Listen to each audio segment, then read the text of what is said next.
Et là, qu'est-ce qu'on regarde à la télé ce soir ? Eh bien, 2 programmes ce soir avec des avions et des hommes nus. Les avions, Ça vous et ressemble voilà, tellement. évidemment. Vos 2 passions. Exactement. Les avions, c'est sur RMC Découverte à 20h50 avec un documentaire au titre très clair, Le Bourget, un siècle d'aviation. C'est à l'occasion du Salon du Bourget dont nous venons de parler que ce film revient sur la création de l'aéroport du Bourget. Alors écoutez bien, nous sommes en 1914 et la guerre vient d'éclater. L'épisode des taxis de la Marne que tout le monde connaît, qui permet à Paris de tenir et de freiner l'avancée allemande, ce qu'on connaît moins, c'est que cet épisode des taxis de la Marne est provoqué par une reconnaissance aérienne qui permet de voir l'ennemi avancer.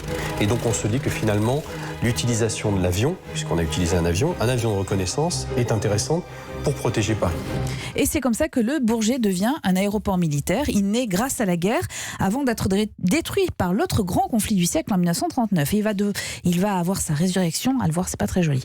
Il va devoir sa résurrection au développement de l'aviation civile, puis l'aviation d'affaires. C'est un documentaire qui est très bien fait, qui a un atout qui est celui de raconter en parallèle l'histoire du site du Bourget et l'histoire de l'aviation. C'est à voir sur RMC Découverte à 20h50. Mais je vous l'avais promis, ce soir, c'est aussi des hommes nus. Ah bah voilà. Oui. Ah, moi je croyais que c'était des hommes nus sur... Non, pas sur un avion. Sur l'avion, quoi. Enfin, un peu comme le groupe Ozone. Non, vous allez comprendre. Nouvelle saison de Nus et culottés sur France 5. J'espère que vous connaissez ce magazine avec Nance et Moutz, qui sont des globetrotters, qui se lancent toujours dans des voyages défis. Par exemple, ce soir, ils sont en plein cœur des Vosges. Ils sont nus. Ils n'ont que leur caméra et leur sourire. Et surtout, une fois en l'autre, qui me laisse souvent sans voix. Objectif, rejoindre la Norvège pour un bain de minuit, un soir de pleine lune. C'est ça, leur défi. Alors, ça débute plutôt bien pour eux. Ils sont en pleine forêt. Un véhicule va s'arrêter. Le chauffeur leur offre ses vêtements de travail.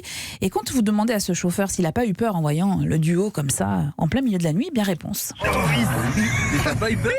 Oh, moi j'ai rarement peur, je fais 2 mètres, tu vois, c'est pas 2 mecs à poil dans les Vosges qui vont me faire peur. Ouais.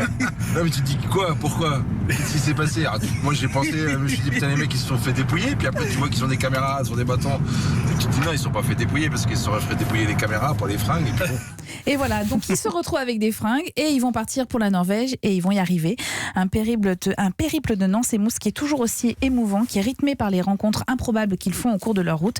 Peut-être parfois un peu larmoyant, mais l'aventure reste hors du commun et donnerait presque envie de tenter l'expérience. De se mettre nu ? Non, avec des vêtements. Du voyage comme ça. Ah bah non, mais si vous tentez l'expérience, vous le faites non, jusqu'au bout. Non. Et sans culotte. Mais enfin, c'est nul et sans culotte. Je rappelle le nom du programme. Nu et culotté, c'est sur France 5. C'est culotté. Ah bah non. Mais c'est une nouvelle idée.